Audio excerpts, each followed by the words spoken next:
website at Radyo Natin Network ng Manila Broadcasting Company. Sa Pilipinas, iisa lang ang radyo. Serving the Philippines, Radyo Natin Nationwide. EXL Makabuhay Plus, Health and Wellness for God's Glory. Inig mata sa buntag, mupangong may kasanag, sugatun ta ang paglaom. Ayaw lang ta. Makabuhay nga daw sa tanan, pinaabdik yun permi aron dili maapsan sa mga sakit, di ba? Ready ka na ba diha kay ani-ana ang atuang programa nga maghatag kaninyong dukang impormasyon bahin sa maayong panlawas. Syempre, dalit ka nato sa EXL Makabuhay Plus Dietary Supplement. At higing sa gihapon inyong magkauban para sa EXL Health Trivia. Oy mga friends, ayaw ba kalimti ang inyong EXL Makabuhay Capsule?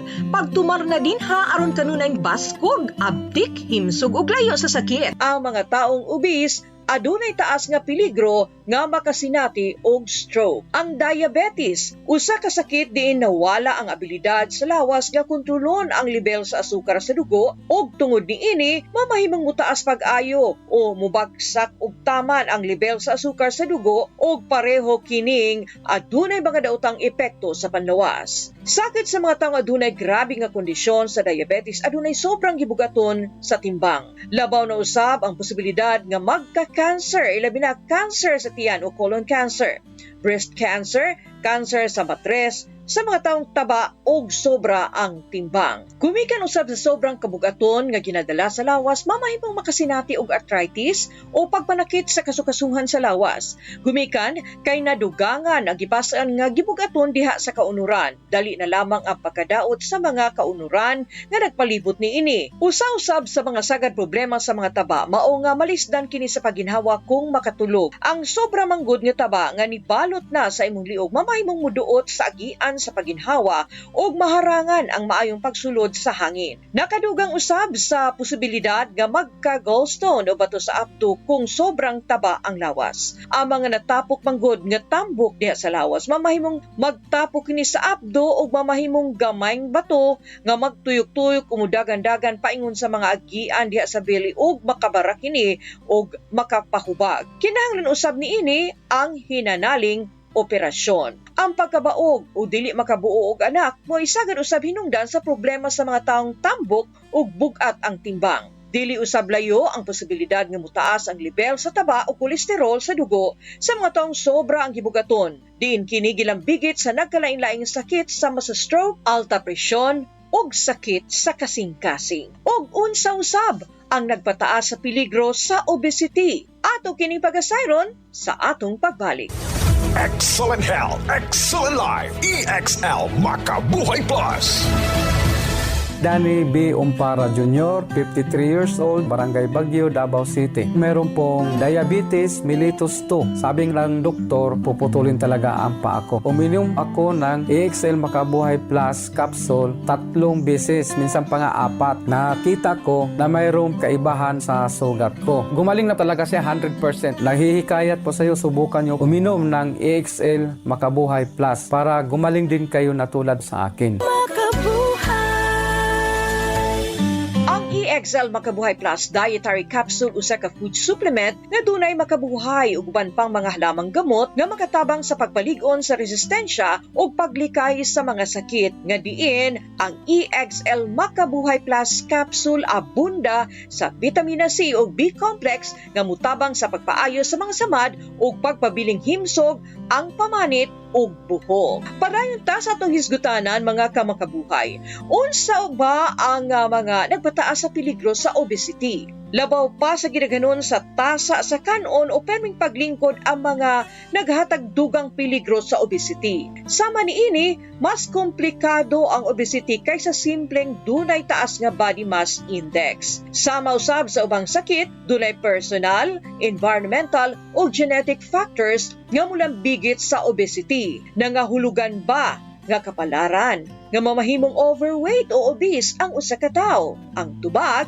dili. Ang uban pang pamaagi sa panginabuhi nga mamahimong magpataas sa peligro sa obesity mao ang pagpanigarilyo, perming galingkod, sobrang pag-inom og alak, dili makontrol nga hypertension o kolesterol. Ang genetic factors nga mo'y naka-impluwensya sa mga medical nga kondisyong atong makuha. Pre-existing conditions nga mamahimong makapataas sa peligro sa obesity, sakit sa kasing-kasing, physical injury, type 2 diabetes ug insulin resistance, polycystic ovarian syndrome o PCOS, metabolic syndrome ug hypothyroidism. Uban pang peligro sa obesity nga dili mabag-o mao ang edad. Dili lang numero ang edad, gustuhon man nato o sa dili samtang nagkatiguwang ta, muhinay na ang atong metabolism ug nagkagahi na ang kalawasan. Walay siguradong edad kung kanus ang mamahimong obese ang usa ka tawo tungod kay dunay padayong pagtaas sa childhood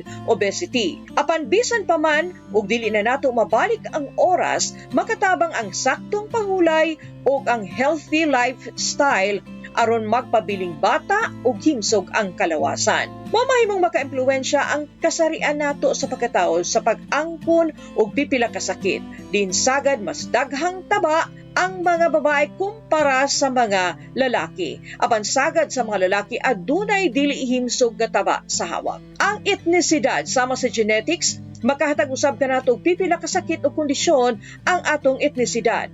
Mas taas sa pipila ka lahi og ethnic group ang peligro sa obesity, type 2 diabetes, hypertension ug uban pang mga sakit kaysa uban. Socio-economic factors, bisan og dili kanunay ginatagad, labaw kining naka-impluwensya sa kinatibuk-an natong panlawas. Ang pagbaton og limpyong tubig, pagpuyo sa usa ka lugar nga safe kang galakaw-lakaw, pagbaton og saktong kinitaan aron nga makapalit og mga preskong pagkaon ug dili kay puro dilata o processed food. Mas mapadali niini og mamintinar ang usa ka maayo og healthy lifestyle. Sa kinatibuk-an dili lamang resulta sa pagkatamad o kawad-on sa motibasyon ang obesity. Mamahimong usab nga mahimong obese sa kadugayan ang usa ka tawo nga himsog kung tan-awon tungod sa pipila ka nagkalain-laing hinungdan. Og sa pagbatok sa obesity adunay mga natural nga alternatibo nga makatabang kanato. Usa na niini ang EXL Makabuhay Plus Dietary Capsule nga adunay sangkap nga mamahimong dunay mga properties nga makapaubos sa gibugaton. Kini makatabang usab sa regular sa atong metabolic rate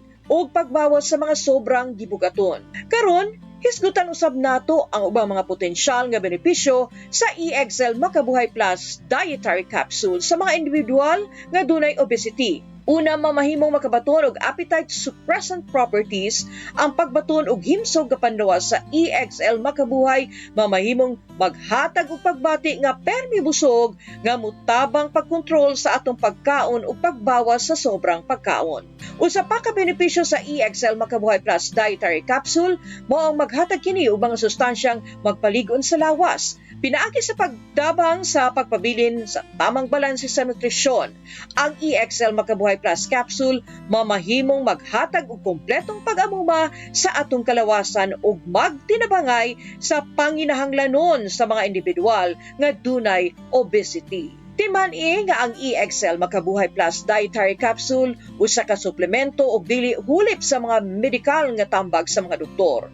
Ang tamang pagkaon, regular nga ehersisyo, konsultasyon sa mga eksperto mahinungdanon alang sa pagbatok sa obesity. Ang EXL Makabuhay Plus Dietary Capsule mamahimong usa ka nindot nga dugang suporta sa pag-amuma sa atong kalawasan. Ug kana ang naglangkob sa atong programa karong adlaw. Gilauman ako nga duna kamoy nabaluan nga mga impormasyon bahin sa obesity ug ang mga potensyal nga benepisyo sa EXL Makabuhay Plus Dietary Capsule. Alang sa dugang impormasyon o garon makakuha sa inyong kaugalingong EXL Makabuhay Plus Dietary Capsule, tawag sa atong hotline 0927-405-3550 o dili baka bisitahi ang paborito nimong pharmacy o drugstore. Sa makausap pa, kini si Ate Ging inyong nakauban dinhi sa atong programa dalit kanato sa EXL Life and Herbs Nutraceutical Corporation. Hangtod sa sunod natong panag-uban, makabuhay nga adlaw padayon nga magpakahimsog og timan excel in health, excel in life sa EXL lamang ka. Inigmata sa buntag, mupangong may kasanag, sugaton ta ang paglaom. Ayaw lang ka balaka, kay dunatay ayuda, kalagsik siguraduha. Sa panarbaho pang negosyo, kauban mo sa pag-asenso, makabuhay. Makabuhay, makahinsog, makabaskog, makabuhay, makagwapa, makagwapo, makabuhay, makadasig, makaaptik, makabuhay.